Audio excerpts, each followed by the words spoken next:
জন্য? সব রাতের দ্বারাই লুকিয়ে আছে দিনের আলোর গভীরে।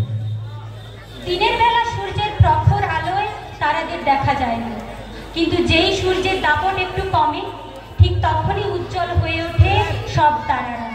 ঠিক তেমনই ৭৫টি বছর ধরে নানান ঝড় ঝাপটা সামলে আমাদের এই জলচোখ নাটেশ্বরী নেতাজি বিদ্যায়তন মহিরুহভাবে উপস্থিত।